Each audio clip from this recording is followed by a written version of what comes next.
Her fingers clawed at the dirt, not to crawl, not to rise, just to prove she was still alive.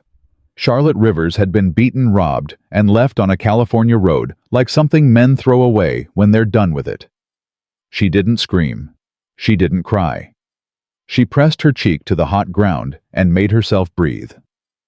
One breath, then another. If this story moves you, subscribe to our channel and follow Charlotte's journey to the very end. Drop your city in the comments. I want to see how far this story travels. The horse stopped. Nathaniel Blackwood had ridden this stretch of California trail every summer for 9 years, and his horse had never stopped without reason. The animal wasn't spooked. It wasn't thirsty. It had simply planted all 4 hooves into the packed dirt of the road and refused to take another step forward, ears pinned flat, nostrils flaring. Nathaniel pulled the reins looser, not tighter. He'd learned long ago that a horse's instincts were worth listening to. "Easy," he said quietly. "Easy now." He stood in the stirrups and looked ahead. The sun was brutal that afternoon, a flat white California summer sun that turned the trail into something that shimmered at the edges, made distance impossible to judge, made shapes unreliable. He squinted. There was something on the road about 30 yards ahead. A bundle, a sack, something someone had dropped or thrown from a wagon. He eased the horse forward slowly. 20 yards.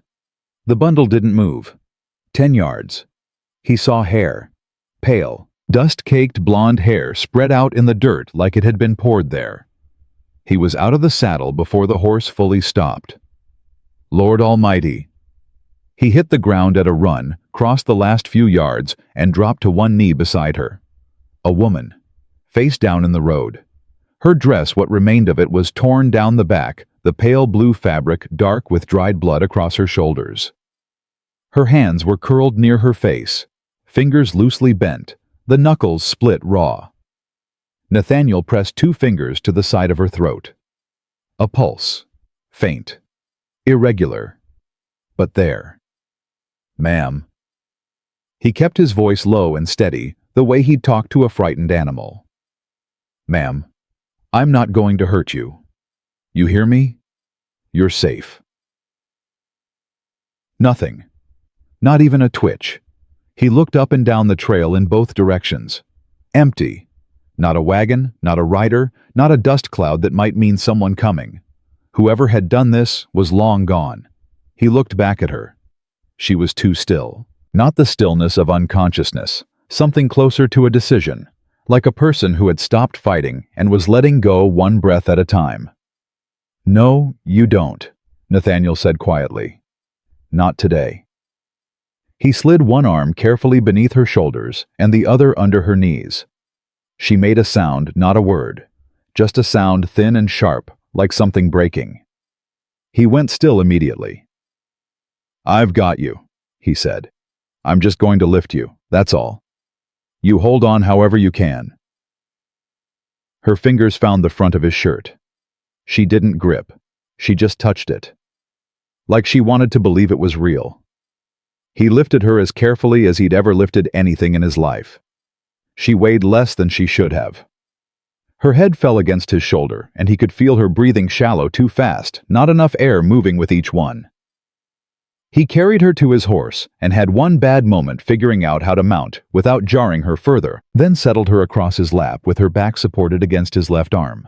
"My ranch is 20 minutes, he told her. "You're going to make it." She didn't answer, but she didn't let go of his shirt. He put the horse into the steadiest walk he could manage and turned for home. Halfway there she spoke. "Don't."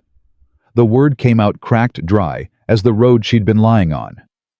"Don't take me into town." Nathaniel looked down at her. Her eyes were open, he hadn't realized it, watching him from beneath swollen lids, one eye nearly shut from the bruising around it. Blue eyes, pale and sharp and terrified, and still somehow absolutely direct. "I wasn't planning on it," he said. "My ranch is west of town. I'm taking you there." "How many people—" She stopped, swallowed, started again. "How many people live there?" "Just me and my housekeeper, Mrs. Calloway." He watched her face. "That all right with you?" She looked at him for a long moment. He didn't push. He just let her look. "All right," she finally said. And her eyes closed again. He didn't ask her name. He didn't ask her anything. There'd be time for questions later if she survived the next few hours. Right now, all that mattered was keeping her alive, and he focused on that the way he focused on everything important, completely with nothing left over for doubt.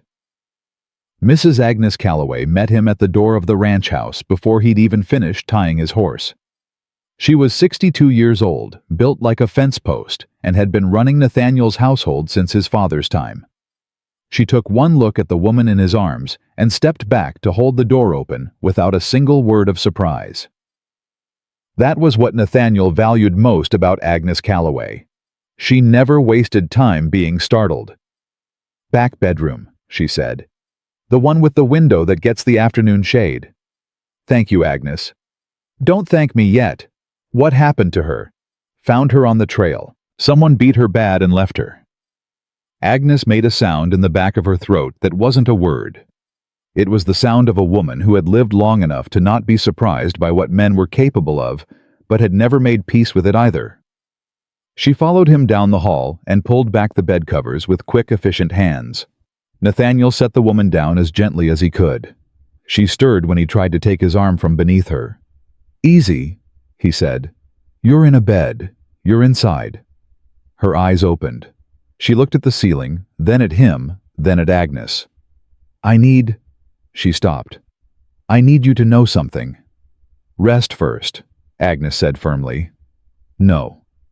She pushed herself up onto one elbow, and the effort it cost her was visible in every line of her face. "Before you help me, before you decide anything, I need you to know that there are men looking for me, and they are dangerous, and you could get hurt by keeping me here." The room went quiet. Nathaniel looked at Agnes. Agnes looked at him. He pulled a chair to the side of the bed, turned it around and sat down with his arms resting across the back of it. "All right," he said. "What's your name?" She looked at him steadily. "Charlotte. Charlotte Rivers." "Charlotte?" He nodded.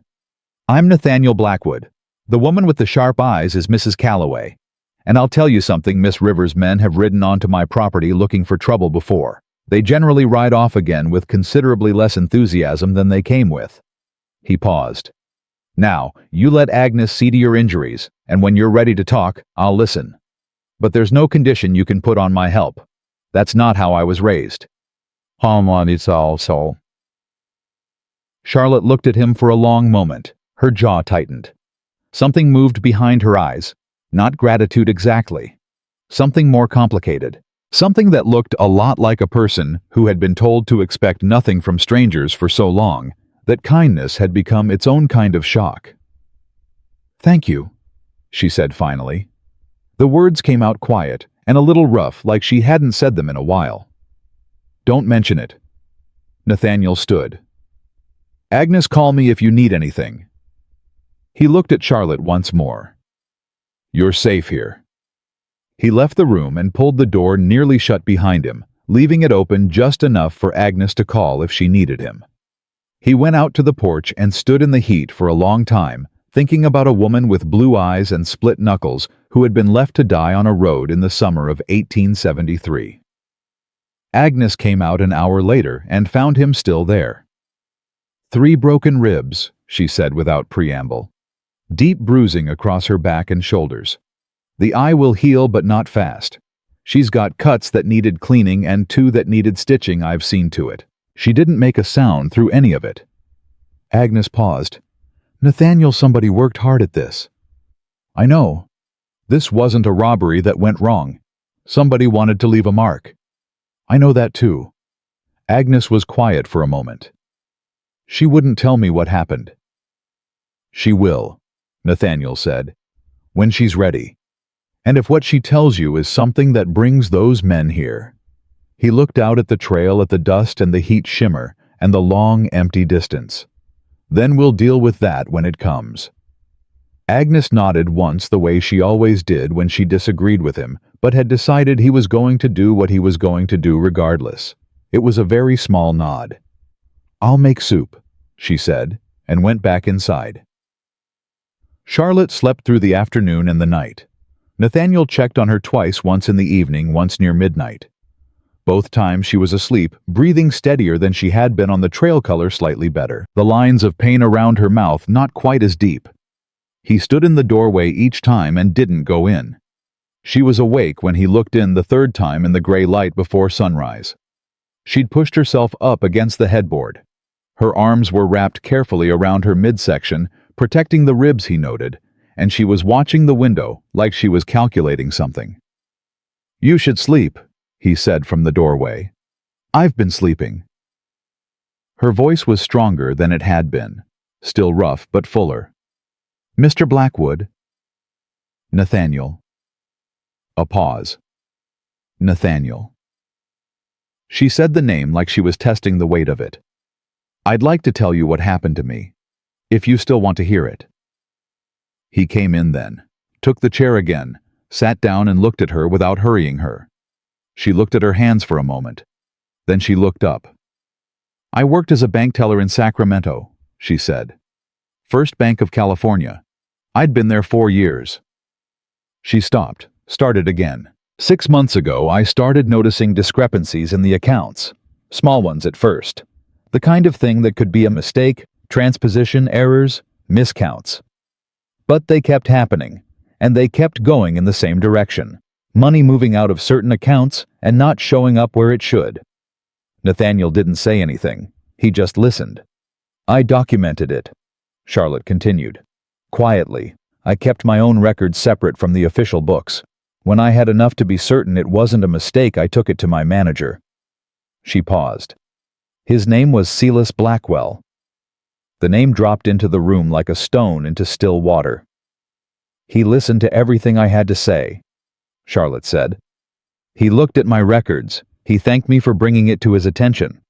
And 3 days later, a man named Reed Tucker came to my boarding house and told me that if I didn't hand over everything I'd compiled and sign a statement saying I'd made a mistake, they would make sure it looked like I was the one who'd done the stealing. And if you refused..." Her jaw tightened. "I refused." Nathaniel let the silence sit for a moment. "Then what?" "Then Silas Blackwell turned up dead." She said it flatly. No drama. No attempt to soften it or frame it carefully. Just the fact laid out plain. "And there was a warrant issued for my arrest. Charlotte Rivers, bank teller. Wanted for the theft of $5,000 and the murder of Silas Blackwell." The room was very quiet. "I ran," Charlotte said. "I knew if they got me in front of a judge in Sacramento with Tucker's money and Tucker's witnesses and Tucker's lawyers, I wouldn't survive it, so I ran." She shifted slightly, and the flicker of pain that crossed her face was brief but real. "They caught up with me 2 days ago. Tucker's men, 4 of them." A pause. "I woke up on your road." Nathaniel was quiet for a long moment. "You said you kept records," he said. "Your own documentation. I had them with me when I ran." Her voice didn't change, but something in her eyes did. "They took everything I was carrying. Everything. Everything they found." She held his gaze steadily. "There's a lockbox. I left it before I ran, left it with someone I trusted. If Tucker's men had found it, they wouldn't have bothered leaving me alive enough to wake up." Nathaniel looked at her, at the bruising around her eye and the careful way she held herself and the absolute exhausted steadiness in her voice. He thought about the kind of woman who documented embezzlement quietly and carefully for months. He thought about the kind of woman who refused a threat and then ran rather than broke. "Miss Rivers," he said. "Charlotte." He leaned forward slightly. "Do you believe that lockbox is still safe?" "I have to," she said simply. "Because if it's not, there's nothing left." He nodded slowly. "Then we'll proceed like it is." She stared at him. "I just told you I'm wanted for theft and murder." "I heard you. Men looking for me have already put me in the road once." "I heard that too." He stood. You want coffee? Agnes will have it on by now. Charlotte opened her mouth, closed it again. She looked at him with an expression he couldn't quite read, something between disbelief and the raw edge of something that wasn't quite hope yet, but was pointed in that direction. Yes, she said finally. I'd like that. He brought it to her himself. Agnes watched him carry the cup down the hall with the expression of a woman who had seen this particular kind of trouble before and knew better than to say so out loud. Charlotte wrapped her hands around the cup, both hands like warmth was something she'd been doing without for a while, and looked out the window at the morning light hitting the dry grass of the California summer. You don't believe me, she said quietly. It wasn't an accusation. It sounded more like she was preparing herself. Nathaniel sat down. I didn't say that. Most people wouldn't. I'm not most people. He paused. I've lived long enough to know that the law being after someone and that someone being guilty aren't always the same thing. And I've lived long enough to know what a woman looks like when she's lying and what she looks like when she's scared and telling the truth. He met her eyes. You're scared, but you're not lying. Charlotte looked down at the coffee cup. Her throat moved. I haven't slept properly in 6 weeks, she said. The words came out very quiet. Not a complaint, just a fact she seemed surprised to be saying out loud. You slept last night, he said. I know. She didn't look up right away. I noticed. They sat in silence for a moment. Outside, one of the ranch horses moved in the corral hooves quiet in the dust. Somewhere further off, a bird called once and went quiet. The men who did this to you, Nathaniel said. Do you know if they'll come back? Charlotte looked up then. Her eyes were direct and clear and tired in a way that had nothing to do with sleep. Yes, she said. They will. They can't afford not to. As long as I'm alive, there's a chance that Lockbox surfaces. She paused. I should probably leave. I shouldn't be putting you in the middle of this. I'm already in the middle of it, Nathaniel said. I made that choice when I picked you up off that road, so that argument's already settled. He leaned back in the chair. What I need to know is whether you trust me enough to tell me everything, not pieces, not what you think I need to know. Everything. Charlotte was quiet for a long moment. She looked at him the way people look at something they want to believe in, but have been disappointed too many times to commit to too quickly. Why would you help me? She asked, not defensive, genuinely asking. Nathaniel thought about it. It wasn't a question he usually got asked directly, and he gave it the honest consideration it deserved. Because someone should have, he said finally. And it seems like no one did. Charlotte Rivers looked at the man sitting across from her in the early morning light of a California summer, a man she'd known for less than a day, a man who'd pulled her out of the road and asked nothing for it, a man who'd heard everything she had to say and called it the truth, and she felt something shift in her chest, something that had been locked tight for 6 weeks, not open yet, not quite, but shifting. All right, she said quietly. I'll tell you everything. Agnes appeared in the doorway, leaned against the frame, and said nothing. But she stayed there. And that Charlotte would think later was as clear a statement of alliance as anything she'd heard in her life. Outside, the California summer pressed down hot and relentless on the dry land. Somewhere on the road between here and Sacramento, 4 men who'd been paid to make sure Charlotte Rivers never spoke again were already turning their horses around. And in a quiet back bedroom with windows facing away from the worst of the heat, a woman who had almost let herself die pressed her hands around a coffee cup and started talking. Charlotte talked for nearly an hour. She didn't rush it, and she didn't perform it. She laid it out the way a person lays out evidence carefully, in order without reaching for sympathy. Nathaniel sat across from her and didn't interrupt once. Agnes stayed in the doorway the whole time, arms folded, face unreadable. When Charlotte finished, the room was very quiet. Agnes spoke first. $5,000, she said, and they killed their own man to frame you for it. Silas Blackwell wasn't just their man. Charlotte looked at her hands. He got greedy, started skimming from Tucker's share. Tucker found out, and I became the solution to two problems at once. Nathaniel leaned forward. The lockbox. You said you left it with someone you trusted. Who? Charlotte hesitated. Just for a second. But it was enough. A woman named Clara Bennett, she said. She runs a boarding house in Stockton. I've known her 12 years. She doesn't know what's in the box. I didn't tell her. I just told her to keep it hidden and not open it for anyone who wasn't me. And you trust her to have done that. With my life, Charlotte said. Which is exactly what I'm doing. Nathaniel was quiet for a moment.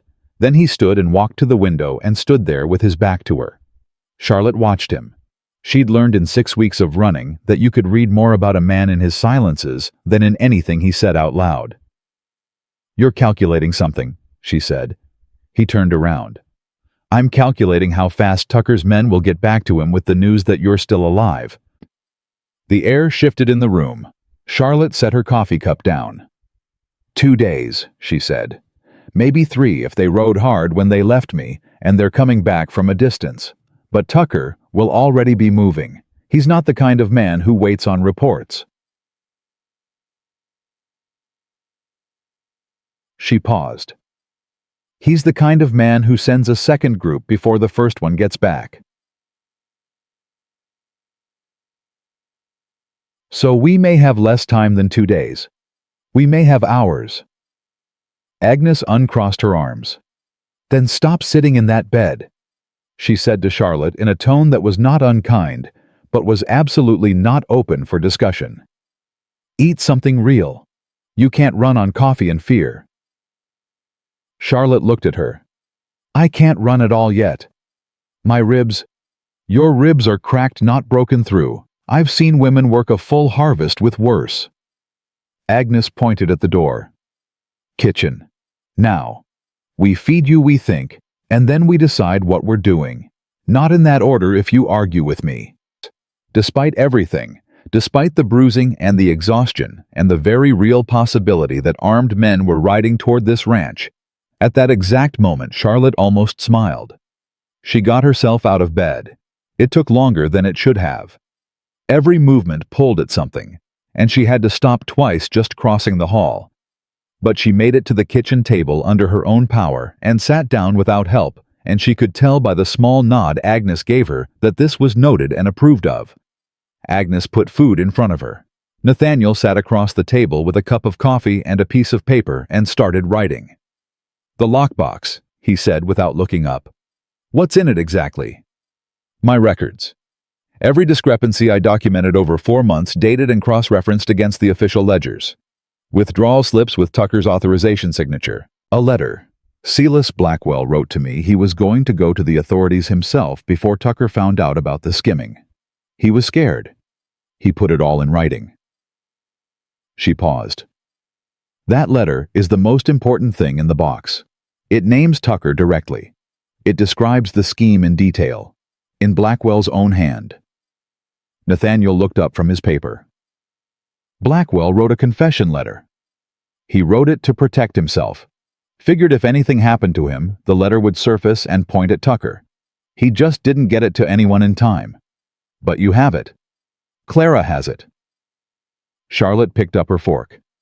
And Tucker knows I had contact with Clara before I ran. He may already be looking for her. Nathaniel's jaw tightened. Does Clara know she might be in danger? I wrote her, before they caught up with me. Charlotte's voice dropped just slightly. I don't know if the letter reached her. The room went quiet again, but differently this time. Not the quiet of a conversation settling the quiet of two people realizing simultaneously that the problem was bigger than the room they were sitting in. Agnes refilled Nathaniel's coffee without being asked. It was her way of saying she was still listening. There's a man in Stockton, Nathaniel said. Old friend of mine. Deputy named Cal Rourke. Honest as the day is long, which is a rarer thing in a lawman than it ought to be. He set his pen down. He could check on Clara Bennett. Make sure she's all right. Make sure the box is still where you left it." Charlotte looked at him across the table. "You'd trust him with this." "I'd trust him with my life, have once or twice." "And you'd contact him how if Tucker has men watching the roads." "I don't use the roads." He said it simply like it was the most obvious thing in the world. "I know this land better than any man Tucker could hire. There are ways across that country that don't show up on any map." He paused. "But I'd need to leave today. This morning." Charlotte put her fork down. "You'd leave. You'd be here with Agnes." He met her eyes. "Nobody comes on my property without Agnes knowing it 20 minutes before they arrive. She's better than a guard dog, and considerably more dangerous." Agnes said from the stove, "That's the nicest thing he's ever said to me." Charlotte looked at him, looked at Agnes, looked back at Nathaniel. She was calculating something, now he could see it happening behind her eyes, the same careful weighing she'd probably done every day for the past 6 weeks, measuring risk against necessity, figuring out who could be trusted and to what degree. "If Tucker's men come here while you're gone," she said, "they won't get past the front gate." He said it without bravado, just a fact. "Agnes has a shotgun, a mule, and 60 years of not being pushed around, and I'll be back before dark." Charlotte was quiet for a long moment. Then she said something that surprised him. "Take the back road past Miller's Creek." He stopped. "How do you know about Miller's Creek?" "I came through Stockton before Sacramento. I know the route." She held his gaze. "Tucker's men favor the main trail because it's faster. Miller's Creek adds 40 minutes, but they won't expect it." Nathaniel looked at her for a long second. Then he almost smiled. "You've been planning escape routes in your sleep." "I've been planning escape routes since I was 8 days into running," she said. "It becomes a habit." He stood. "Eat your breakfast. I'll be saddled in 15 minutes." He was saddled in 12. Agnes walked him to the gate, which she never did she believed in, departures being efficient and unsentimental. He noticed her doing it and didn't comment. At the gate she stopped and looked at him with the expression she reserved for situations she found serious enough to say the quiet parts out loud. "She's telling the truth," Agnes said. "I know. All of it. I watched her face the whole time she talked. That woman has been carrying that story alone for 6 weeks, and the only way she made it this far is because she believed it was worth carrying." She paused. "Don't let Tucker's men get to her while you're gone, Nathaniel. Not because of the box, because of her." He looked at Agnes for a moment. "I'll be back before dark," he said again. Agnes nodded her small nod. He rode out through the gate, and she watched until the dust settled behind him, then turned and walked back to the house without looking back. Charlotte was still at the kitchen table when Agnes returned. She'd finished eating and was sitting with both hands wrapped around her coffee cup again, staring at something that wasn't in the room. She looked up when Agnes came in. "He's gone?" she asked. "He's gone." Charlotte nodded slowly. The silence stretched out for a moment, and then she said quietly, "Mrs. Calloway." "Agnes." She stopped, started again. "Has he always been like that?" Agnes pulled out the chair across from her and sat down, which was not something she usually did in the middle of a morning. "Like what? Like someone who—" Charlotte paused, like she was trying to find words for something she'd stopped believing existed. "Like someone who helps people because it's the right thing, and not because he wants something back." Agnes was quiet for a moment. "His mother raised him that way," she said. "And then life tried very hard to knock it out of him. It didn't succeed." She looked at Charlotte evenly. "Why?" "Because I need to know if I can trust it," Charlotte said. "I need to know it's real and not just—" She stopped. Not just what people do when they're trying to get something from you before they decide whether to hand you over." Agnes reached across the table and put her hand over Charlotte's. It was a brief gesture there and gone, not the kind of woman who lingered in sentiment. But it was real. "It's real," Agnes said. I've known that man since he was 11 years old. He doesn't have a hidden side." She stood back up. "Rest. I'll wake you if anything comes up the road." Charlotte didn't sleep. She sat in the chair by the window of the back bedroom and thought through every piece of what she knew, what Tucker knew, and what she still needed to do. She thought about Clara Bennett and the lockbox and the letter written in Silas Blackwell's hand. She thought about what it would mean if Nathaniel's friend in Stockton could verify the box was safe.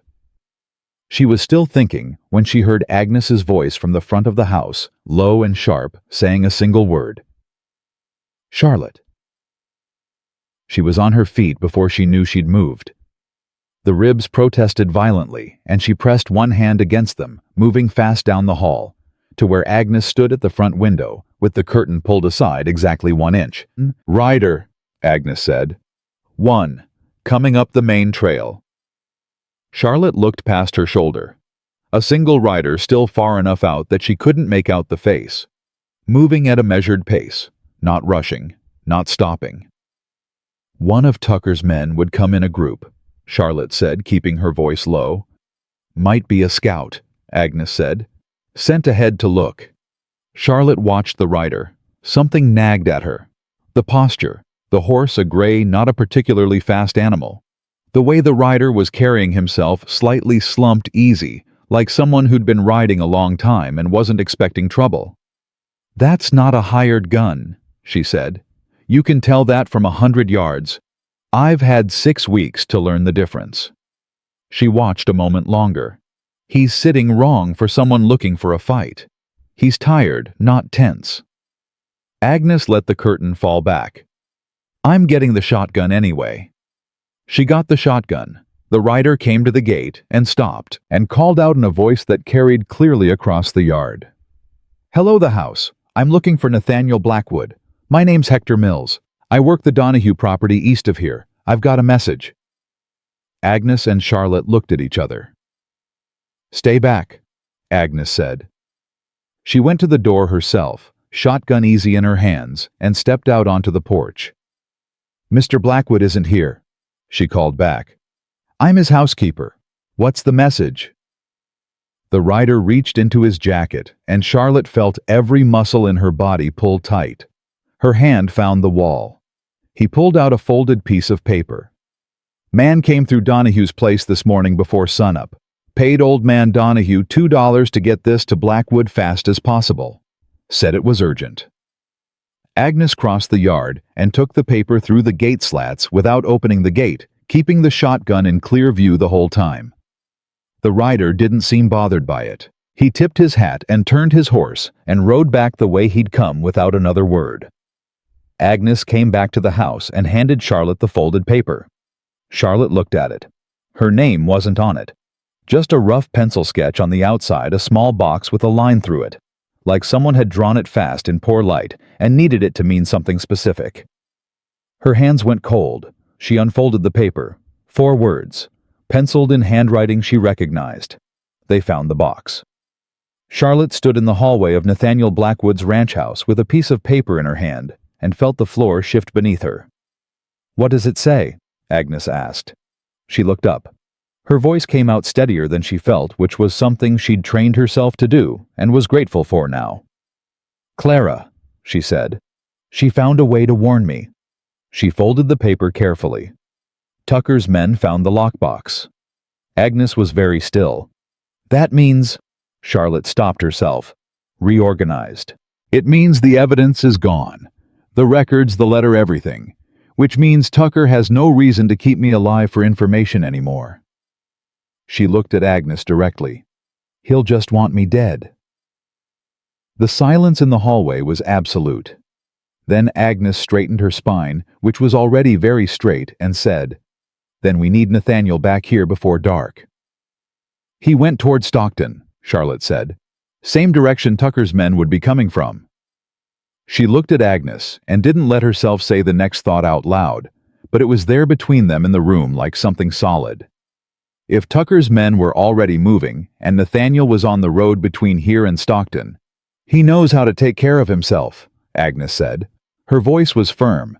But she set the shotgun against the wall and picked it up again immediately, like she'd just remembered why she was holding it. "I know," Charlotte said. "He'll be back. I know."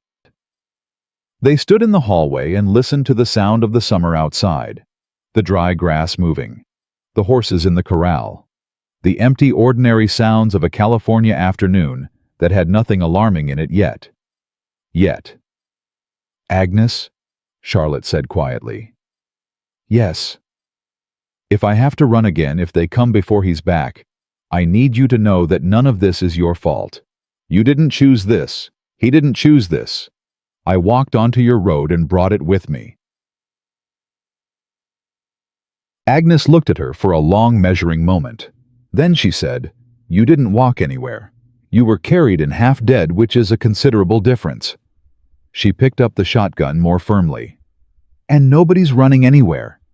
This is Nathaniel's land, and I have kept it for 30 years, and I have never once let trouble drive me off it." She paused. "You're going to sit down before you fall down because those ribs aren't healed yet, and I am going to watch that gate, and Nathaniel is going to come back before dark." Charlotte sat down. Agnes watched the gate. The afternoon pressed on thick and hot and very quiet. Every sound from outside pulled Charlotte's attention to the window. A horse moving, the creak of the fence, the wind in the dry grass. An hour passed. Then an hour and a half. Charlotte was on her feet again, unable to sit still any longer, standing near the window when she heard it, hoofbeats on the trail. Multiple horses, coming fast. She looked at Agnes. Agnes was already at the door. The riders came into view around the bend in the trail. 3 of them hard and fast, dust kicking up behind them, and Charlotte had exactly enough time to recognize that she didn't know any of them before Agnes stepped onto the porch with the shotgun leveled and a voice that could have stopped a freight train.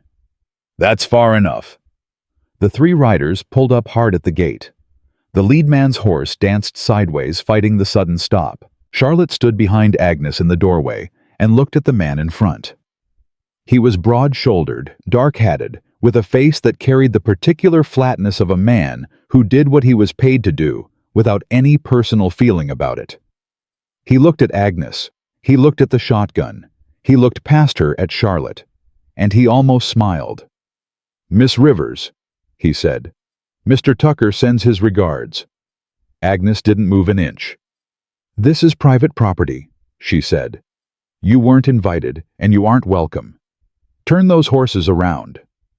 The man looked at Agnes the way men of his type looked at women who were inconvenient, like they were a delay, not an obstacle.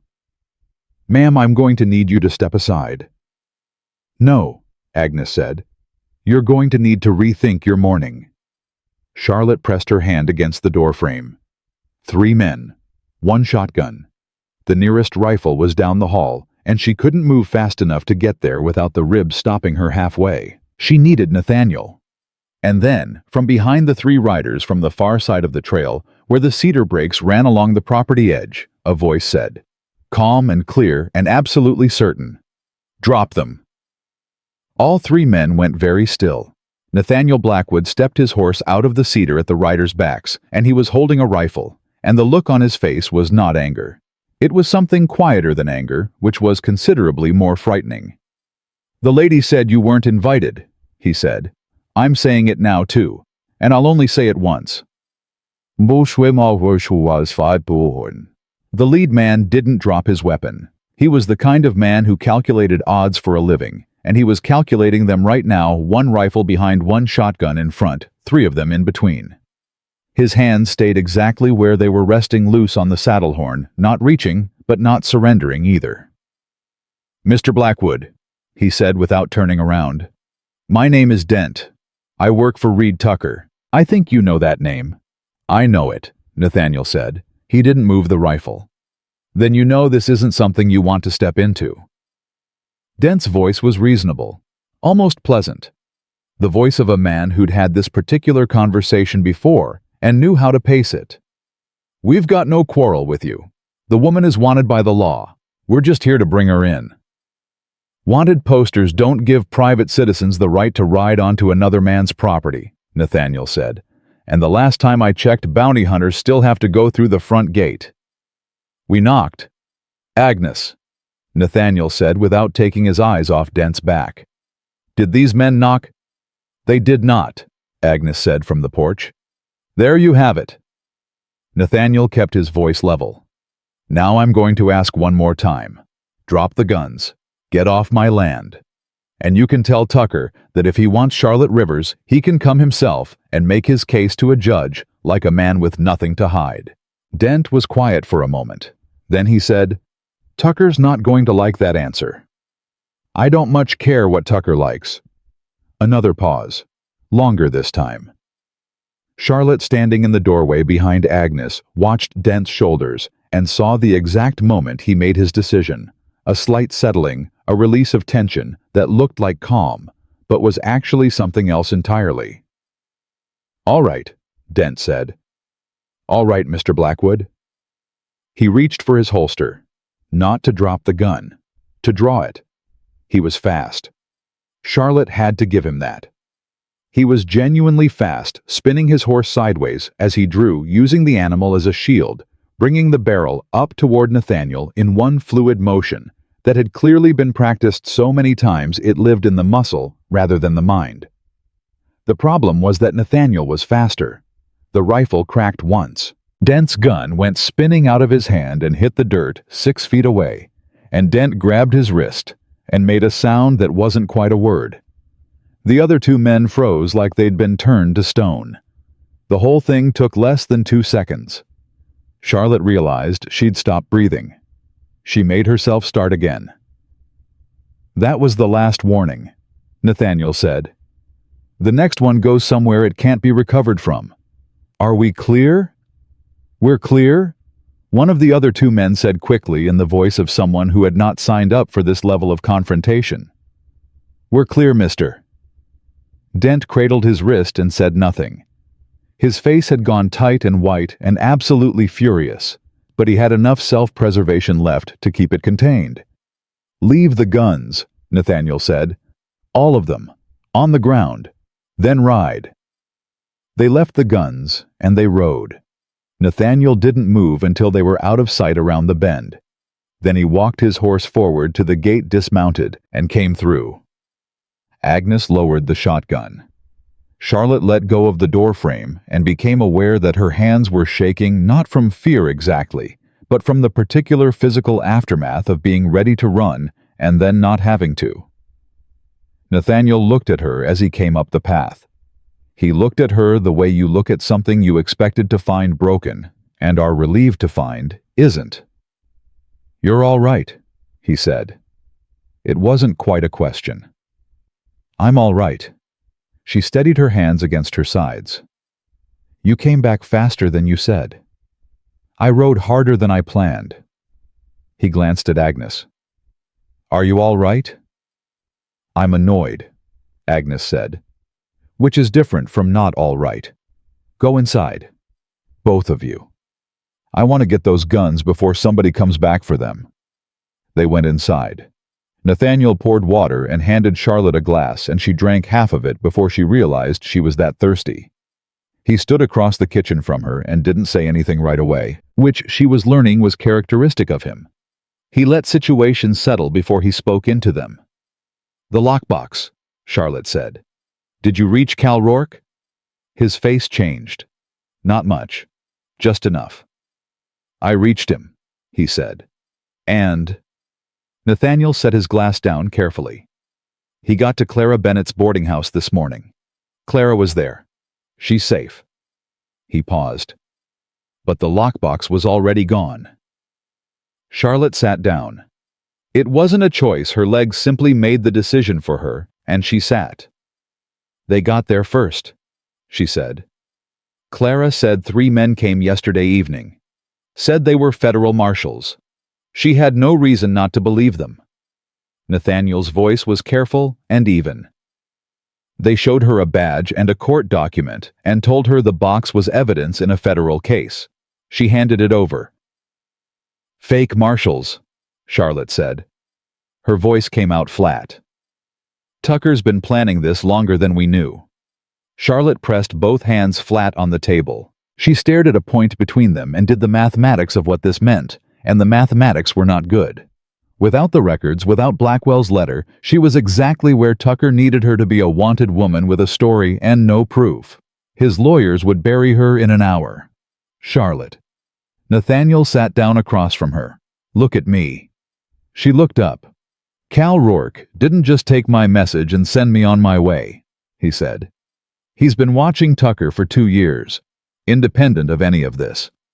There are other people who have been building a case federal level out of Sacramento. Cal put me in contact with a man before I rode back. He leaned forward slightly. His name is Marshall Holt. He's been after Tucker's operation since 1871. Charlotte stared at him. A federal marshal. A real one this time. And he knows about me, about the warrant. He knows the warrant is fraudulent. He's known for 8 months. The problem has been evidence. Nathaniel paused. Tucker's good at making evidence disappear, which is exactly what happened to your lockbox. Charlotte sat with that for a moment. So we're back to nothing. Not nothing. He leaned forward. Clara memorized it. The kitchen went absolutely silent. What? Charlotte said. Clara Bennett. Before she handed the box over to those men, she opened it. Nathaniel's voice was steady and precise, like he was laying out something fragile and didn't want to jostle it. She said she opened it when she got your letter warning her about the danger. Said if the box was that important, she needed to know what was in it. She spent a full day going through every document. A pause. Clara Bennett was a school teacher for 20 years before she ran the boarding house. She read every page and she memorized everything she could, and she wrote it down from memory the same night those men took the box. Charlotte pressed one hand over her mouth. It's not the original documents, Nathaniel continued. It's not Blackwell's letter in his own hand, but it's a sworn affidavit from a credible witness describing the contents in detail, corroborated by your own testimony presented to a federal officer who has 2 years of independent investigation to stack under it. He looked at her steadily. Charlotte, it's not gone. She took her hand away from her mouth. Her eyes were bright and she blinked twice hard, the way a person does when they're refusing to cry in front of someone.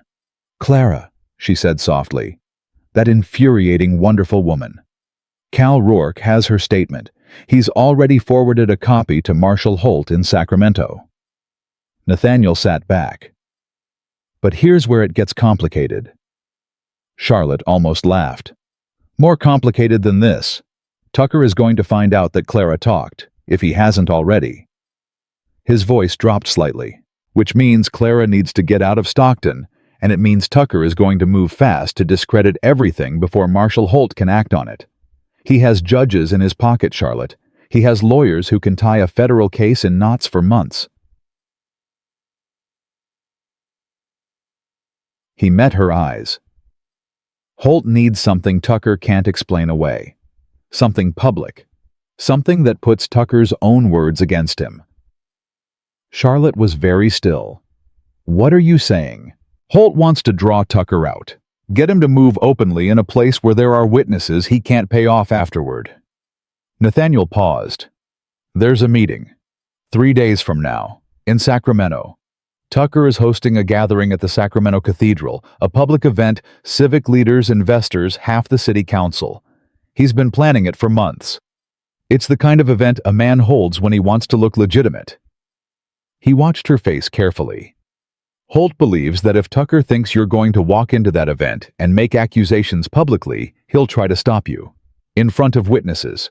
He wants to use me as bait, Charlotte said. He wants to give Tucker enough rope to hang himself with, Nathaniel said. Those aren't the same thing. You wouldn't be alone. Holt will have men there. I'll be there. And if Tucker's reaction is to just shoot me in front of a cathedral full of city councilmen, that would also be fairly conclusive evidence of guilt. That's not funny, Nathaniel. No, he said quietly. It isn't. I'm sorry. He leaned forward again. Holt doesn't believe Tucker will risk open violence in that setting. His entire position depends on his reputation. The moment he crosses a line in public, everything he's built falls apart, and he knows it. He paused. But I won't lie to you and tell you there's no risk. There is. And it's yours to decide. Charlotte looked at him for a long moment. She looked at his face, the straightforwardness of it, the absence of manipulation. He was laying it out for her the way she'd laid her story out for him that morning. Facts, risks, options. Letting her make the choice. What about the warrant? She said. I walk into Sacramento openly, and any lawman in the city can arrest me. Holt is suspending the warrant pending investigation. He has the authority. Cal Rourke is filing the paperwork today. Nathaniel's voice was level. You'd be going in as a witness, not a fugitive. She turned that over carefully. And you trust Holt. Cal Rourke trusts him. That's good enough for me. The silence stretched out for a moment. Agnes came in from outside with an armload of confiscated guns and dropped them on the floor in the corner without comment. Dent's going to go straight back to Tucker, Agnes said, sitting down heavily. Whatever you're planning, you've got less time than 3 days. I know, Nathaniel said. And Tucker's going to know you're involved now. She looked at him directly. He might not wait for Sacramento. I know that too. So you're telling me we're sitting here on this ranch for 3 days, waiting for Tucker to send something worse than 3 men to our front gate? We're not sitting here, Nathaniel said. He looked at Charlotte. We leave tonight. There's a route south that puts us in Sacramento by tomorrow evening, staying off the main roads the whole way. We go to Holt, we work out the details of what happens at the cathedral, and we do it right. He paused. Or we don't go. We stay here, and I keep fighting Tucker's men off this property one group at a time, and Clara's affidavit sits in a file in Cal Rourke's desk, and Tucker keeps operating, and eventually he sends enough men that we run out of ammunition. He looked at Charlotte steadily. That's the real choice. Not whether Sacramento is risky. Whether we fight or we wait until we can't. Charlotte looked at the table. Then she looked up. How long until I need to be ready to ride? Something shifted in Nathaniel's face. Something quiet and sure. Can you manage 3 hours? I can manage 2. Agnes stood up immediately and went to start packing. They ate quickly in near silence. Agnes put together 2 saddlebags with the efficiency of a woman who had packed for emergencies before and didn't believe in taking more than what was necessary. Charlotte changed into clothes Agnes found for her practical plain nothing that would catch a stranger's eye. The ribs were a constant grinding complaint, but she'd stopped apologizing for the time it took to move and simply moved as steadily as she could. At one point, crossing the hall to get her boots, she nearly ran into Nathaniel coming the other way. They both stopped. He was close enough that she could see the faint scar along his jawline that she hadn't noticed before, and the steadiness in his eyes that she had been noticing since the first moment he'd spoken to her on that road. You don't have to come, she said. To Sacramento. This isn't your fight. You said that yesterday, he replied. My answer's the same. I mean it more now. Tucker knows your name, your ranch. We'll be here when this is over. He looked at her calmly. Agnes is going to her sister's in Fresno. She'll be safe, and my property has survived worse than an angry businessman with hired guns. He paused. Charlotte, I'm not leaving you to do this alone. That's not something I'm willing to negotiate. She looked at him and wanted very badly to say something that she didn't have the right words for yet. Something about what it meant to be looked at like a person worth staying for after 6 weeks of being looked at like a problem to be solved or a threat to be eliminated. She said, "Thank you," instead, because it was true and it fit in her mouth. He nodded once. Get your boots. She got her boots. They were ready to leave when the second message arrived. It came from a different direction than the first one, not via a neighbor's ranch hand, but dropped directly at the front gate, tied to the post, with a strip of red cloth.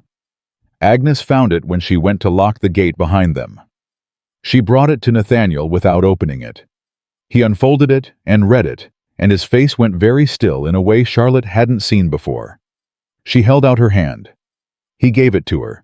It was a short note, printed in clean, even letters that suggested a man who was careful about everything, including penmanship. Mr. Blackwood, Miss Rivers, I am aware you have been in contact with Calvin Rourke. I am aware of the arrangement being proposed in Sacramento. I want you to know that Clara Bennett is currently a guest at my home. She is comfortable and well treated. I have no wish for this to become unpleasant. Miss Rivers should reconsider her travel plans. R. Tucker. Charlotte read it twice. Then she folded it along its original creases precisely and handed it back to Nathaniel. He has Clara, she said. Yes. He took her to prevent her from testifying. Yes. She breathed in slowly and out slowly and looked at nothing for a moment. Then she looked at Nathaniel.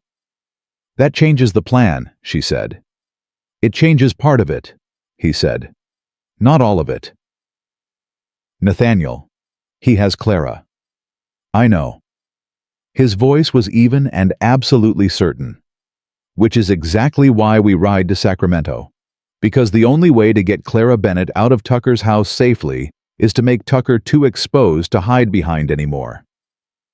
He folded the note and put it in his jacket. If we run, Clara has no leverage. If we go forward, she does. Charlotte stared at him. You have an answer for everything. No, he said. I have one answer for this particular thing. It's the right answer. That's different from having answers for everything. Agnes had already turned her horse toward Fresno. She paused at the property line and looked back at them. Nathaniel, she called. Yes, Agnes. Don't get shot. I'll do my best. That's not the level of commitment I was looking for. She looked at Charlotte. Make sure he doesn't get shot. I'll try, Charlotte said.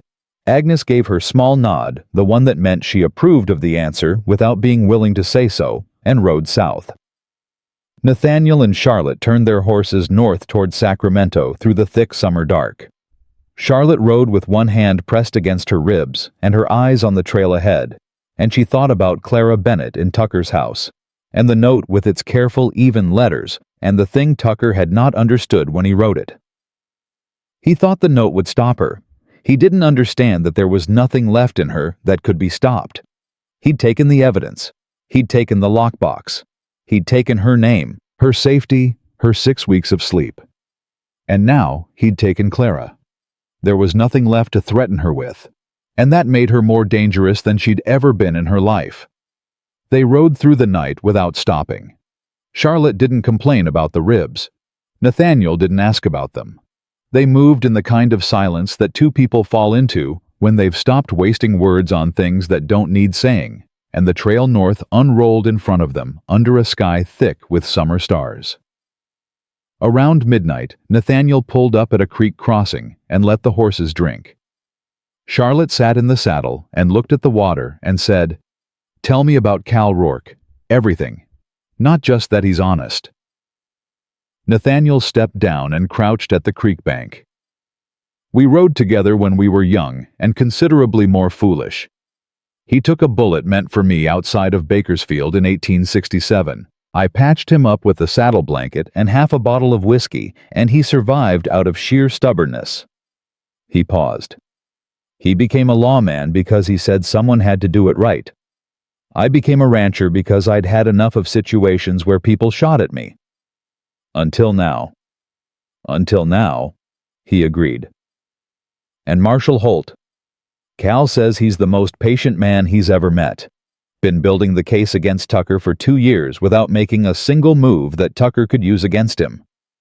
Nathaniel looked up at her. The kind of man who waits until he has everything before he acts. Does he have everything now? A pause. He has enough. With Clara's affidavit and our testimony. He stood and remounted. But Tucker taking Clara changes the timing. Holt was planning to move at the cathedral event. Tucker holding Clara forces Holt's hand. Charlotte turned her horse back to the trail. Or Tucker's counting on that, counting on Holt moving fast and making mistakes. Nathaniel looked at her sideways in the dark. "You think like a lawyer," he said. "I spent 4 months documenting a crime that everyone around me was pretending wasn't happening," she said. "You learn to think ahead." They rode on. By the time the first gray of dawn started pulling at the edges of the sky, they were close enough to Sacramento that Charlotte could feel it the way you feel a storm coming, a change in the air, a weight to things. She'd lived there for 4 years. She knew its streets, its sounds, the particular smell of the river in summer. She also knew it was the city where she was wanted for murder, where Tucker's lawyers had offices and his judges had benches, and where she had not set foot since the night she ran. "I need to tell you something," she said. Nathaniel looked over. "If something goes wrong at the cathedral, if Tucker's men, if it goes badly," she stopped, reorganized.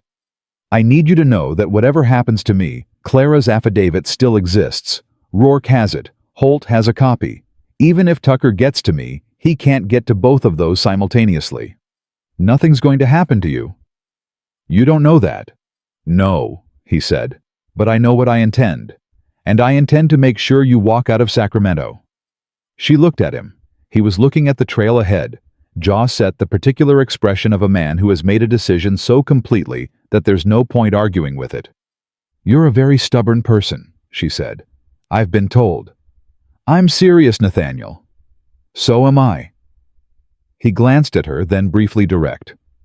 "Charlotte, I didn't pull you out of that road to watch Tucker finish what his men started. That's not how this ends." He looked back at the trail. "Now let's ride." They reached Sacramento's outskirts as the morning was properly waking up, the city noise starting wagons on the streets, the smell of cook fires and river water. Nathaniel took them around the eastern edge of the city proper, through back streets, and along the river road, keeping them away from the main thoroughfares where Charlotte's face might connect with a memory. Cal Rourke met them at a livery stable 3 blocks from the cathedral district. He was a compact, sharp-eyed man in his 40s, with a deputy's badge and a handshake that meant something.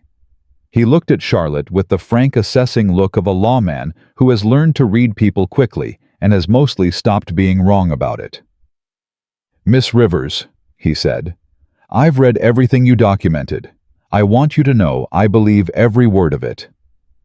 Charlotte shook his hand. "That makes 2 people." "3, Nathaniel said from behind her. Rourke almost smiled. He led them inside and pulled the livery doors shut.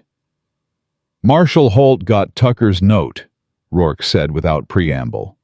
"The one he sent to your ranch. We expected him to try to hold something over you, we didn't know what. Clara was a possibility." He looked at Charlotte steadily. "She's at Tucker's house on Sutter Street. 3 men guarding the property. Holt has eyes on it." "Is she all right?" Charlotte asked. "Holt's man got close enough to see her in an upstairs window this morning. She was upright and moving." Rourke paused. "Tucker won't hurt her as long as he thinks she's useful leverage. But the moment he decides the leverage isn't working—" "How long do we have?" Nathaniel asked. "The cathedral event is tonight, 7 o'clock. Rourke looked between them.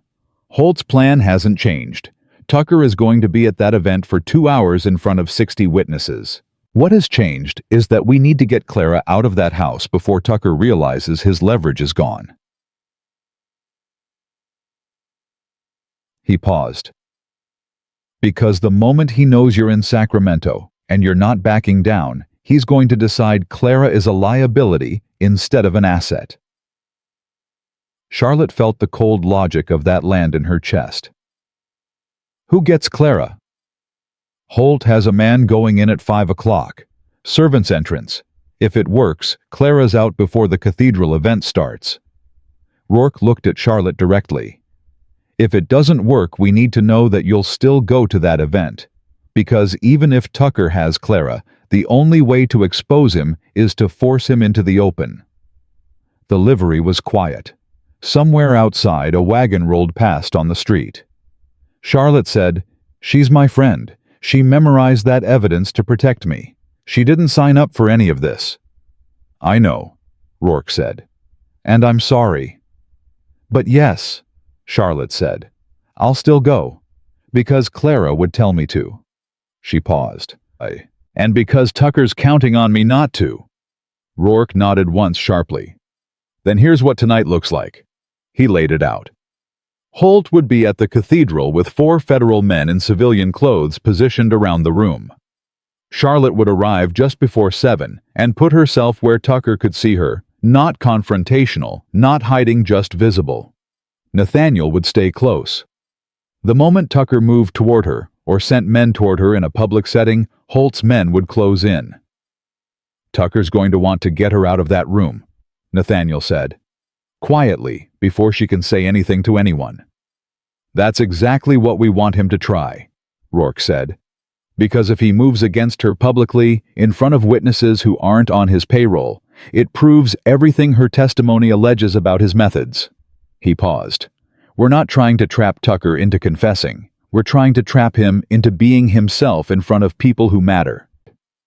Charlotte looked at Rourke. You've thought about this for a long time. 2 years, he said simply. What if Tucker just leaves? She asked. What if he sees me and walks out and goes straight to the harbor and boards a ship? Then we arrest him on the way. Rourke's voice was flat and final. But he won't. Tucker doesn't run. Running means admitting he has something to run from, and he spent too much time and money building the appearance of a legitimate man to walk away from it tonight. He looked at her carefully. He's going to try to control it. That's who he is. And controlling it means dealing with me directly. Yes. Charlotte stood with that for a moment. Then she said, I need to clean up, and I need a dress that doesn't look like I've been riding all night. Rourke almost smiled again. My wife's already been asked about that. They waited out the day in the back room of a dry goods store 2 streets over that belonged to a man Rourke had known for 15 years. Charlotte slept for 3 hours on a cot in the storeroom, genuinely slept, not the half-unconscious state of exhaustion she'd been living in, but real sleep. She woke feeling sharp and clear in a way she hadn't since before all of this started. Nathaniel was in the chair by the door when she woke. He'd been awake the whole time. She could tell by the way he sat, not the loose posture of someone recently rested, but the held stillness of someone who'd decided not to sleep. You should have woken me earlier, she said. You needed the sleep more than I needed company. She sat up carefully, testing the ribs. They ached, constant and grinding, but manageable. She swung her legs over the side of the cot and looked at him. Tell me something, she said. Ask something. Why did you really come back fast from Stockton? She watched his face. You said you rode harder than planned, but you were back before those men arrived at your gate. That wasn't luck, you knew they were coming. He was quiet for a moment. Cal told me Tucker's men had been through Stockton that morning, he said, which meant they were already moving toward the ranch. He paused. I pushed the horse. You could have told me that. You had enough on your mind. She looked at him steadily. Don't do that. Don't decide what I can handle. Fair enough. He met her eyes. I'm sorry. She nodded, accepted it, moved on. What are you not telling me about tonight? A beat. Tucker has a man on the Sacramento City Police, Chief Harlan Greer. If things go sideways and Greer gets involved before Holt can establish federal jurisdiction, Tucker could use local law to have you arrested on the original warrant before Holt's suspension of it is processed. Charlotte absorbed that. So there's a window where I could be legally arrested on a fraudulent warrant. Holt says it's small, minutes not long. Nathaniel leaned forward. But I wanted you to know. Because you're done deciding what I can handle. Because you were right. She almost smiled. All right, how small is the window? Small enough that it only matters if Greer moves the moment he sees you before Holt's men can establish presence. He paused. Which means the first 60 seconds after you walk into that room are the most dangerous. Then we make sure those 60 seconds go our way. How? Charlotte thought for a moment. Holt's men, they're in civilian clothes. They look like guests. Yes. So Tucker's men inside the cathedral won't know who they are. Correct. Then Nathaniel, I don't just walk in. She looked at him with the focused certainty of a woman who had spent 4 months quietly outmaneuvering an embezzlement scheme and 6 weeks surviving men who wanted her dead. I walk in with you, on your arm, like we're guests, like we belong there, like I'm not afraid. She paused. Tucker expects me to come in desperate and cornered. If I come in like I've already won it, changes every calculation he makes in those first 60 seconds. Nathaniel looked at her for a long moment. You want to walk into a room full of the man's allies looking like you're attending a social event. I want to walk in looking like a woman who has nothing left to lose and knows exactly what she's doing. She held his gaze. Because that's what I am. He was quiet. Then he said, I'll need to borrow a decent jacket. Rourke's wife brought the dress at 4 o'clock. It was dark green plain, but well cut and fit Charlotte well enough. Rourke came back at 5:30 with the news that Holt's man had gone into Tucker's house on Sutter Street and come back out 20 minutes later with Clara Bennett. Charlotte closed her eyes for exactly 3 seconds. Then she opened them and said, Where is she? Safe house on the east side. Holt's with her now. Rourke's voice was steady, but something in it had loosened slightly, the controlled relief of a plan proceeding correctly. She's all right, Charlotte.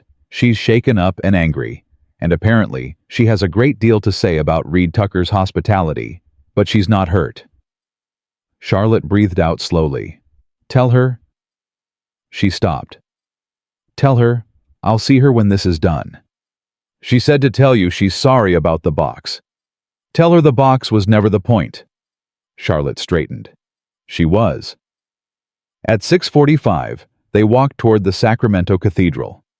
Nathaniel had found a jacket Rourke's, which was a reasonable fit, and he offered his arm at the door of the dry goods store, and Charlotte took it, and they walked out into the warm Sacramento evening like two people with every right in the world to be exactly where they were.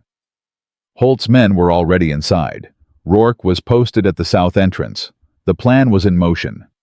Charlotte kept her breathing even and her chin level and her hand steady on Nathaniel's arm, and she did not let herself think about anything except the next 30 steps, the next door, the next room. They came through the cathedral doors at 6:53. The room was full. 60 people, maybe more city council members, investors, civic leaders, in their finest. The kind of gathering Tucker built his reputation inside of. Gas lamps and candlelight. The murmur of polite conversation. The smell of good suits and occasion. Tucker was across the room. Charlotte saw him before he saw her. A large man, well-dressed, silver-haired, with the practiced ease of someone who had spent decades being the most important person in any room he entered.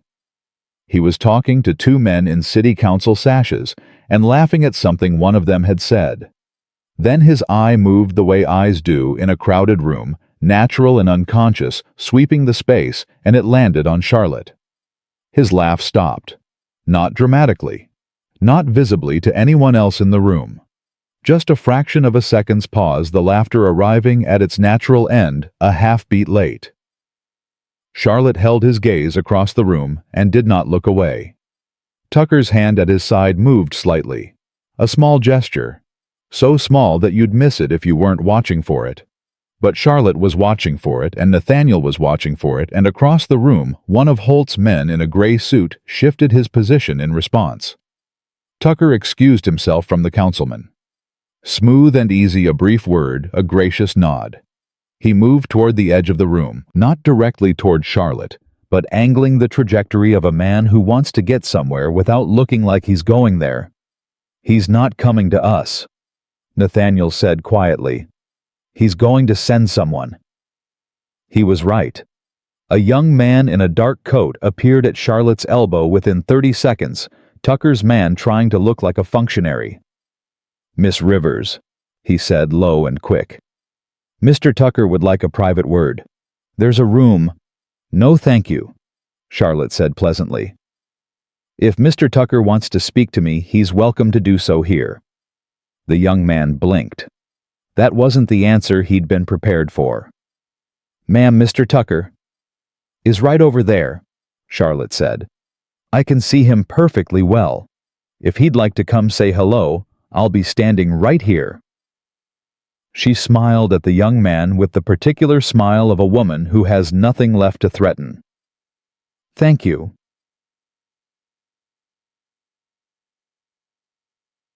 The young man retreated. Nathaniel said nothing, but his hand covered hers on his arm briefly, and then was still again.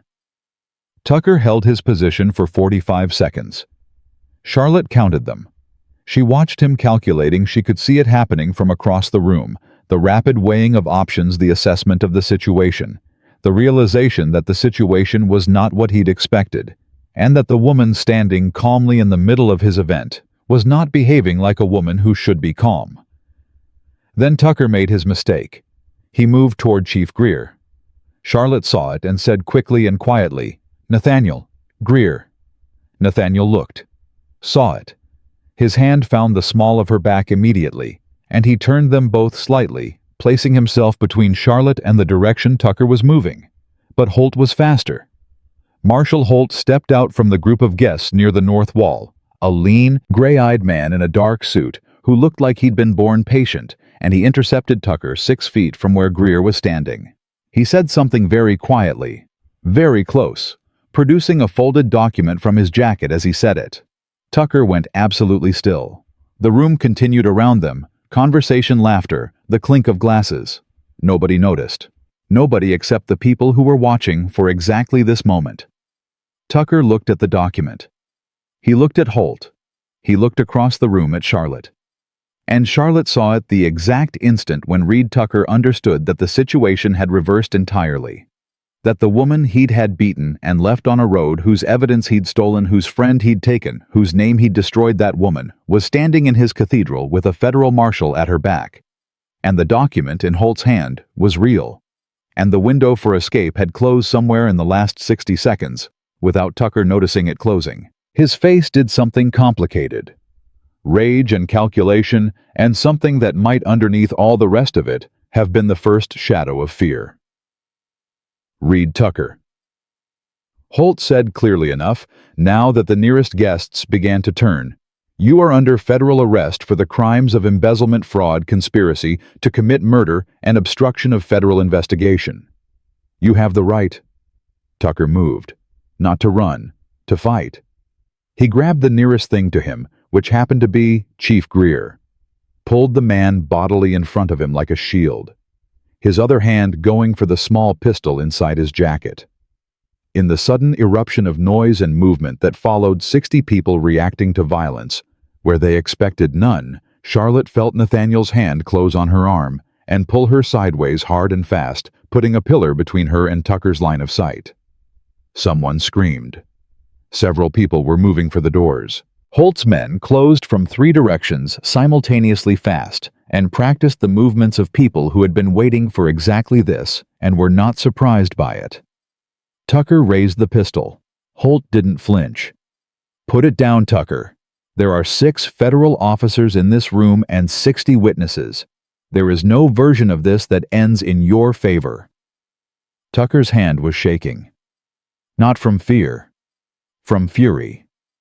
He looked past Holt at Charlotte, visible now around the pillar, and the look on his face was the pure, ugly face of a man who has built everything on controlling other people and is watching that control end. "You," he said.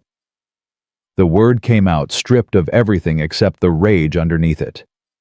"You should be dead." Charlotte stepped out from behind the pillar. Nathaniel moved with her immediately half a step behind, but she put her hand up slightly, not pushing him back, just a signal. "I've got this." She looked at Tucker across 12 feet of cathedral floor, with 6 federal officers between them and 60 witnesses looking on, and said in a voice that was perfectly level and completely clear, "I know I should be. You tried hard enough."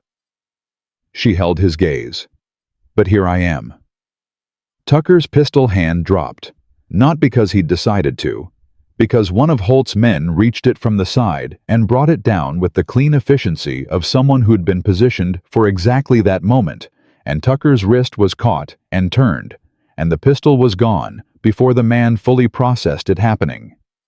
Greer released, stumbled sideways, and looked at Tucker with the expression of a man rapidly reassessing every recent decision.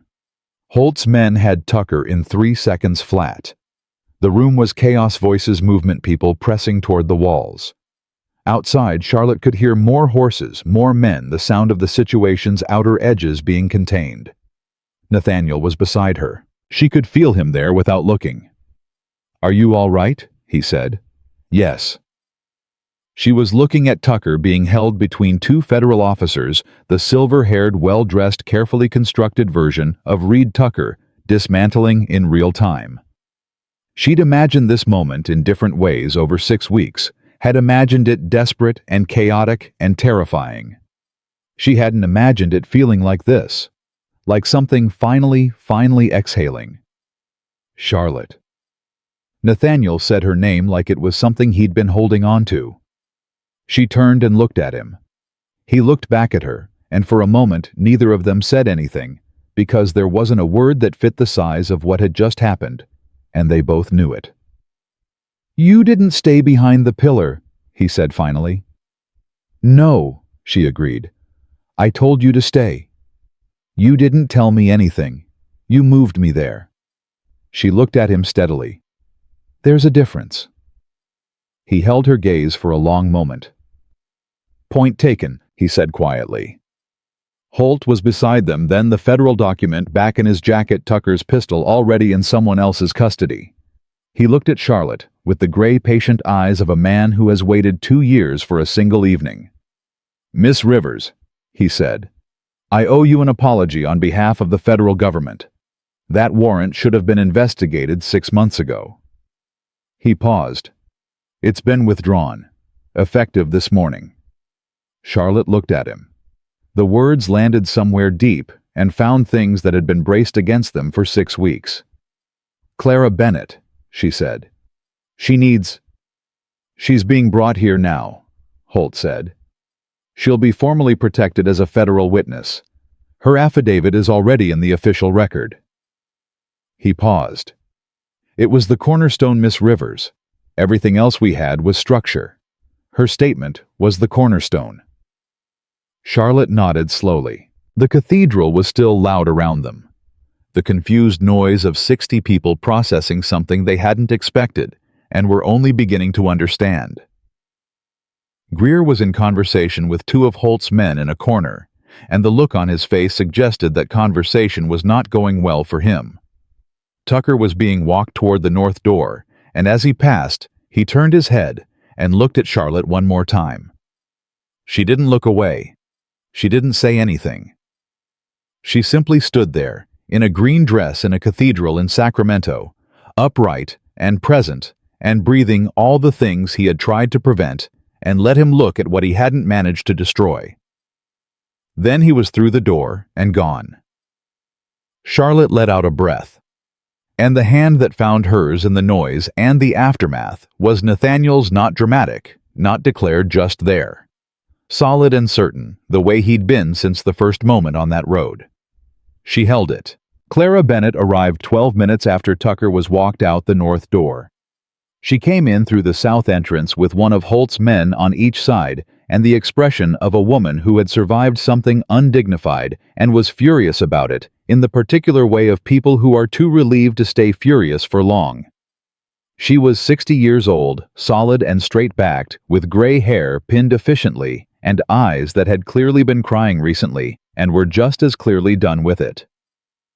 Charlotte crossed the room in 9 steps, and Clara met her halfway, and they held each other without a word for a long moment, not dramatically, not with the kind of weeping that makes a scene, just 2 women who had come very close to a very bad ending and were standing on the other side of it, pressing that fact into each other until it felt real. Clara pulled back first. She held Charlotte by the shoulders and looked at her face. The eye that was still yellowing from the bruising, the way Charlotte held herself slightly sideways to protect the ribs, and her expression moved through several things quickly before settling into something that was mostly anger on Charlotte's behalf. "I'm going to need somebody to tell me everything that happened," Clara said. "In order. From the beginning. Later, Charlotte said. Now would be better for my nerves. Later would be better for mine. Charlotte pulled her close again briefly. I'm glad you're all right. I'm sorry I got you into this. Clara made a sound in the back of her throat that dismissed the apology entirely. I got myself into it. I opened that box. She stepped back and looked at Charlotte with sharp, steady eyes. The letter, the records. I had them in my head for 3 days before those men came. Did it matter? Did it do anything? It did everything, Charlotte said. Clara, it was the cornerstone. Holt said so himself. Clara absorbed that. Her jaw tightened slightly, and she looked away for a moment, at nothing in particular, and Charlotte saw her work through whatever she was feeling about those 3 days. The fear of Tucker's house, the forced patience of being held and watched and waiting, and she watched Clara decide that it had been worth it and move on. That was one of the things Charlotte had always loved about Clara Bennett. She processed and she moved. All right, Clara said briskly. Where's the man who pulled you off that road? I want to thank him. Charlotte turned. Nathaniel was a few feet away talking quietly with Cal Rourke, his jacket slightly rumpled from an evening that had not unfolded the way most social events did. He looked up at the same moment as if he'd heard his name without it being said. Charlotte waved him over. He came. Clara Bennett, Charlotte said. Nathaniel Blackwood. Clara looked at him with the frank, measuring look of a woman who has known Charlotte Rivers for 12 years, and therefore believes she has earned the right to assess the people in her orbit. She looked at him for a solid 4 seconds. Then she said, "Thank you for taking care of her." She mostly took care of herself, Nathaniel said. Clara's expression shifted fractionally toward approval. Good answer, she said. Rourke appeared at Nathaniel's shoulder. Holt wants everyone out of the cathedral in the next 20 minutes. There are still Tucker's men unaccounted for, the ones who hit your ranch, the ones from Stockton. He wants to process the scene, and he doesn't want any of you in it when he does.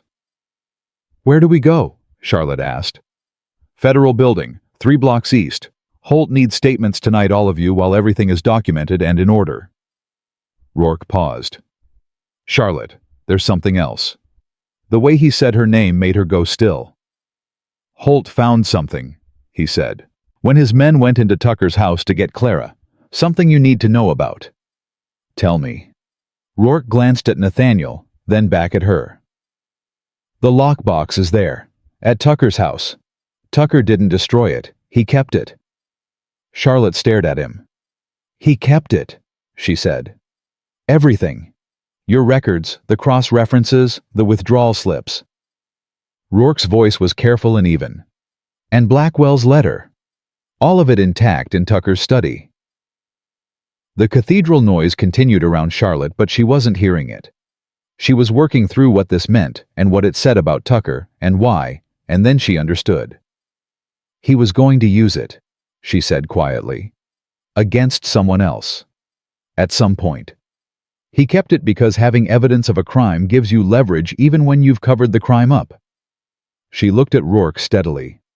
Tucker never destroyed evidence. He collected it. Rourke nodded slowly. Holt came to the same conclusion. He found documentation on 4 other individuals in that study. Tucker had been building files on people for years. He paused. Your lockbox is now federal evidence, the original documents, Blackwell's letter in his own hand. He let that land.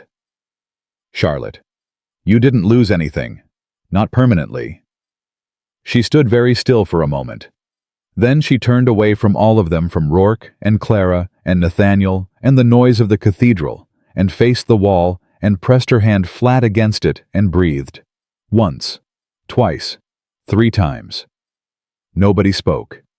Nobody tried to touch her or fill the silence with words that would have made it smaller. When she turned back around, her eyes were bright, but her face was composed. All right, she said. Let's go give Holt his statements. They walked to the federal building in a group, Charlotte and Nathaniel and Clara and Rourke and 2 of Holt's men who kept close but not suffocating. The Sacramento streets were warm and ordinary around them, the city going about the business of its evening, without any knowledge of what had just happened 3 blocks away. Charlotte walked and thought about the lockbox sitting intact in Tucker's study, and felt something loosening in her chest that had been wound tight for so long she'd forgotten it was there. The formal statements took 2 hours. Holt conducted Charlotte's himself in a plain room with a table and 2 chairs, and a man at the corner writing everything down in longhand. He was exactly what Rourke had described: patient, precise, thorough, the kind of questioner who doesn't move on until he's satisfied and doesn't signal satisfaction until he's sure. Charlotte went through everything twice. Every date, every figure, every name, every interaction with Tucker and Blackwell and the men Tucker had sent. Holt listened without interrupting and without writing anything himself. He let the man in the corner do that. He just watched Charlotte's face while she talked, the same gray, steady attention he'd had in the cathedral. When she finished the second time, he said, "The warrant for your arrest has been formally withdrawn and the record sealed, as of this morning officially. The charges of theft and murder against you are dismissed with the notation that they were filed on fraudulent grounds." He paused. "I'm sorry it took this long." "You were building it right," Charlotte said. "I understand that. I could have moved faster." "You could have moved faster and gotten it wrong." She looked at him directly. "You got it right. That's what matters to me." Holt was quiet for a moment. "There's one more thing," he said. "The First Bank of California has been notified of Tucker's arrest and the nature of the charges. A representative from the bank's board contacted this office 3 hours ago." He set a folded paper on the table between them. "They're asking if you'd consider returning to your position." Charlotte looked at the paper. She didn't pick it up. "They fired me," she said, "after Tucker filed the charges. They cleared out my desk before I'd even gotten out of the city." "I know." "They didn't ask a single question. They just—" She stopped. "I know," Holt said again. "The offer includes a formal letter of apology from the board and a substantial restoration of back wages for the time you were wrongfully listed as a fugitive." He paused. "You don't have to decide tonight. You don't have to decide at all." Charlotte looked at the paper for a long moment. Then she looked up. "Thank you, Marshal Holt, for tonight. For 2 years of work I didn't know anyone was doing." She pushed back from the table and stood. "I'll think about the bank." She went out into the hall. Nathaniel was sitting on a bench outside the door. He stood when she came out, not as a formality, just as a reflex, the same way he'd always moved when she came into a room toward her rather than away. "Done?" he asked. "Done." They stood in the hallway for a moment. Somewhere further down the building she could hear Clara's voice through a closed door, steady and thorough, and clearly leaving nothing out, the voice of a woman who taught school for 20 years and knows how to make information clear and permanent. "The bank wants me back," Charlotte said. Nathaniel said nothing, but she felt him listen. Full position. Apology. Back wages. She looked at the wall across from her. 4 years ago, I would have said that was everything I wanted. A good position in a real bank. Something built. She paused. "I'm having some trouble working up the feeling I expected to have about it." "What feeling did you expect?" She thought about it. "Relief, I suppose. Vindication." She paused again. "The feeling of a door reopening." And instead, she looked at him. "The feeling that the door goes back into a room I already left." Nathaniel was quiet for a moment. "What room do you want to be in?" It was a simple question, the kind that only sounds simple. Charlotte looked at him, this man who had pulled her out of a road and asked nothing for it, who had listened to everything she'd said and called it true, who had ridden through a night and walked into a cathedral and put himself between her and every dangerous thing that had come at her for 3 days without once making her feel like a burden or a debt or a problem to be managed. "I haven't thought that far," she said. "You've been a little busy." "I have." She looked at him steadily. "Nathaniel, what happens now? For you. The ranch your eye brought Tucker's attention to your property. Your name is in a federal record. That doesn't just... My name has been in worse places than a federal record, he said. The ranch is fine. Agnes is fine. I had word from her this afternoon. She reached her sister safely. He paused. What happens now for me is I go home. I fix the fence line on the north pasture that I've been putting off for 2 months. I bring Agnes back from Fresno because she'll get restless inside a week. He looked at her with the particular directness she'd come to understand was just his way, unperformed, unhurried, no theater to it. And I was hoping the question of what comes next for you might get settled somewhere in the direction of California. Charlotte looked at him for a long moment. That's the most indirect, direct thing you've ever said to me, she said. I'm working up to direct. I noticed. He took a breath. You could come back to the ranch while you decide about the bank or decide about anything else. You know the house, you know Agnes, and you'd be... He paused and chose the next word carefully. Safe. I've been safe before, she said. That's not just safe. He held her gaze. Home. If you wanted it to be. The hallway was quiet. Somewhere a door opened and closed. Voices murmured, footsteps went past and faded. Charlotte looked at Nathaniel Blackwood and thought about a back bedroom with a window facing the afternoon shade and coffee in the early morning, and a woman who kept a shotgun and an opinion about everything, and a man who sat in a chair by the door and didn't sleep because she needed to. That is considerably more direct, she said. I thought it might be time. She almost smiled. Your timing is interesting. I've been told. He watched her face. Charlotte, I'm not asking you to decide anything tonight. I'm asking you to know that the option exists. He paused. You spent 6 weeks running and 3 days fighting, and somewhere in there, you never once got to stop and just be somewhere. I'd like you to have that. Whatever comes after it. Clara's door opened down the hall, and Clara herself came out, looked both ways, spotted Charlotte and Nathaniel, and walked toward them, with the purposeful stride of a woman who has finished what she was doing and is ready for what comes next. She looked at their faces. She looked between them. She said nothing for a moment, which from Clara Bennett was itself a significant statement. Then she said to Charlotte, The bank offer. Yes. Are you taking it?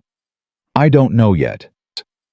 Clara looked at her for a long moment with 12 years of friendship and considerable knowledge of Charlotte Rivers behind her eyes. Good, she said simply. Charlotte blinked. Good. Good that you don't know. Means you're thinking instead of reacting. Clara glanced at Nathaniel briefly, the assessing look again, and then back to Charlotte. 4 years ago you built something at that bank. Tucker destroyed it. Going back isn't rebuilding, it's rebuilding on the same ground where the fire was. Sometimes that's the right choice. Sometimes you find better ground. She paused. I'm just saying you have options. You're saying I should go back to the ranch, Charlotte said. I'm saying nothing of the kind. Clara looked at the ceiling briefly. I'm saying that the woman who documented 4 months of embezzlement in secret while pretending everything was normal, who refused a threat, who ran 6 weeks through the state of California and walked into a cathedral full of Tucker's allies with her chin up. That woman does not need to go back to the first thing anyone offers her just because it's familiar. She looked at Charlotte squarely. You can want more than what you had before. You're allowed. Charlotte looked at Clara for a long moment.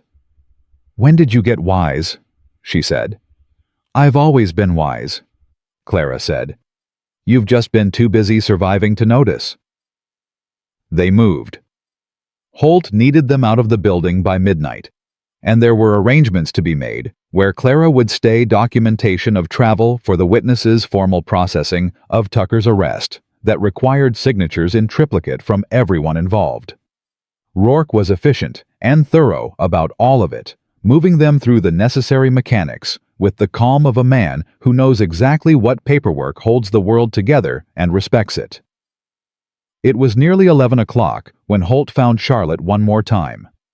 He came to where she was sitting in the outer hall, waiting for the last of the documentation to be processed, and sat down across from her with the folder in his hand and a look on his face that she'd learned meant he was about to say something he considered important. "Two things," he said. "All right?" "First, Chief Greer.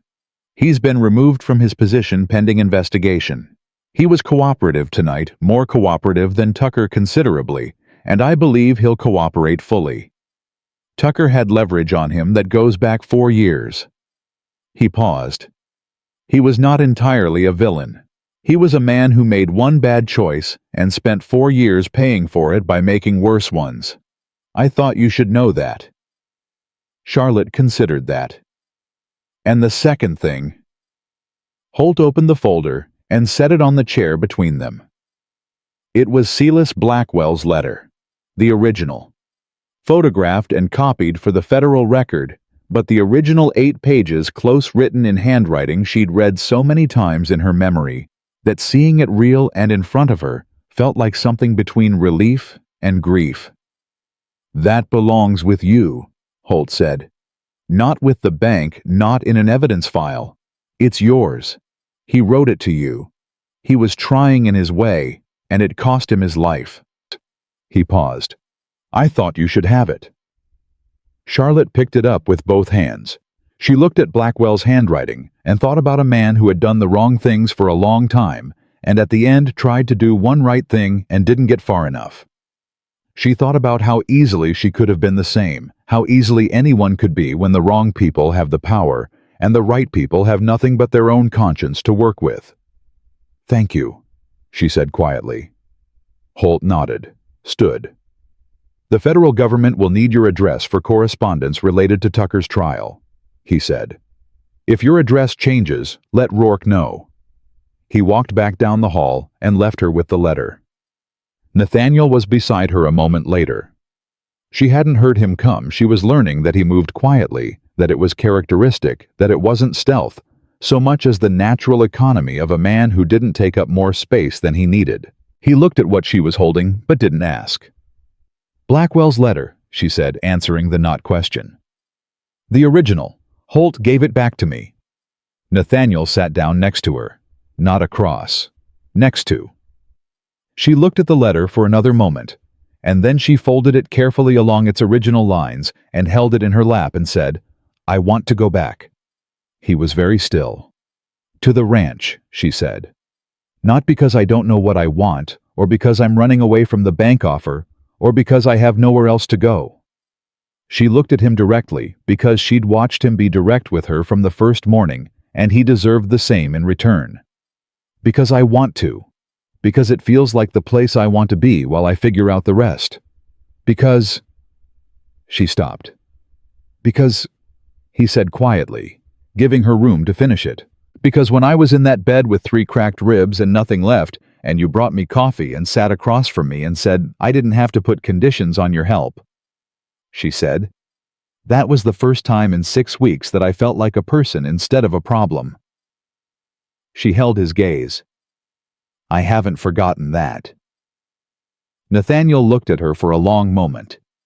Something in his face was very still, but not the closed stillness she'd first seen when he was keeping his own counsel. Something quieter than that. Something that had decided. "Then we go home," he said. 2 words, certain and simple and large enough to hold everything she'd been carrying. "We go home," she agreed. They left Sacramento the following morning, Charlotte and Nathaniel, and Clara, in a separate coach, heading back to Stockton, with an armed federal escort, and a great deal of strong opinions about the state of hospitality in Tucker's household that she was planning to put into a very thorough letter to the Sacramento Bee. She hugged Charlotte at the coach and held on for a real moment and said very quietly into her ear, "He's a good man. Don't talk yourself out of it." "I'm not planning to," Charlotte said. Clara pulled back and looked at her with clear, satisfied eyes. "Good." She climbed into the coach. Then she leaned out the window and looked at Nathaniel. "You take care of her." "She mostly takes care of herself," Nathaniel said. Again. Clara pointed at him. "I like this one," she told Charlotte. And the coach pulled away. They rode south through the California morning, the same route they'd come more or less, but in daylight this time, and without the weight of what was waiting at the end of it. The land looked different without the urgency. Charlotte had forgotten that California was beautiful in summer if you weren't too frightened to see it. They rode for an hour in comfortable silence, before Charlotte said, "Agnes is going to have opinions about this." "Agnes has opinions about everything," Nathaniel said. "It's her primary characteristic. She's going to have opinions about me. Staying. She already likes you. She told me so before we left." Charlotte looked over. "Agnes told you she liked me?" "She said you had sense. From Agnes, that's a declaration of profound affection." Charlotte looked at the trail ahead. "And what did you say?" "I said I agreed with her assessment." She rode with that for a moment. Then she said, "Nathaniel." "Yes." "I'm going to write to the bank and decline the position." She said it out loud because saying things out loud made them real, and she wanted this one to be real. "I'm going to write to them today when we stop. I want it decided." He nodded. "All right. I don't know exactly what I'll do instead. I have skills accounting organization, records management. There are businesses in California that need people who are good with numbers and better with honesty." She paused. "But I'm done working inside a system built by men like Tucker and hoping it won't be used against me." "That sounds right," he said. "It might take time to build something new. Most things worth having do." She looked at him sideways. "You're very easy to talk to." "You say that like it surprises you." "It did," she said honestly. "At first." He looked over at her. "And now it just seems like who you are." They rode on, and the California summer pressed down warm and relentless, and full of light on the dry grass and the long trail south. And Charlotte Rivers sat straight in the saddle with Blackwell's letter folded in her jacket pocket, and 6 weeks of running behind her, and something she hadn't had in a long time, spreading out in front of her like good land. They reached the ranch in the late afternoon. Nathaniel opened the gate himself and led them through, and Charlotte came through after him, and heard the gate close behind her, and felt the particular solidity of a thing that has opened and let you in. Agnes arrived back from Fresno the next morning exactly as predicted, restless after 5 days with her sister, and considerably more communicative than usual about it. She walked through the front door, set down her bag, looked at Charlotte sitting at the kitchen table with a cup of coffee and a letter she was drafting to the First Bank of California, and said nothing for exactly 2 seconds. Then she said, "I'll need to put sheets on the back bedroom." "I already did," Charlotte said. Agnes looked at her. Then she looked at Nathaniel, who was leaning in the doorway of the kitchen with his arms crossed, and the expression of a man who has been waiting to see how this particular moment unfolds. "She's staying," Agnes said. "She's staying," Nathaniel confirmed. Agnes set down her bag properly and hung up her coat, and went to put the kettle on, and said over her shoulder, as if it were a perfectly ordinary morning observation, "Good. I've needed someone with sense around here for years." Charlotte looked down at her letter, and let herself smile fully without managing it, or containing it, the kind of smile that arrives when something you'd stopped hoping for turns out to be real. She finished the letter to the bank. She sealed it. She set it by the door to be posted. And then she sat in the kitchen of a ranch house in California in the summer of 1873, with coffee going cold in her cup, and Nathaniel Blackwood's quiet presence in the doorway, and Agnes Calloway's efficient noise filling the house. And she breathed in, and she breathed out, and for the first time in a very long time, she was exactly where she had chosen to be. Charlotte Rivers had survived everything Reed Tucker had thrown at her. The frame, the warrant, the men on the road, the stolen evidence, the threats against the people she loved. She had walked into his cathedral and stood her ground and watched him fall. And she had come home.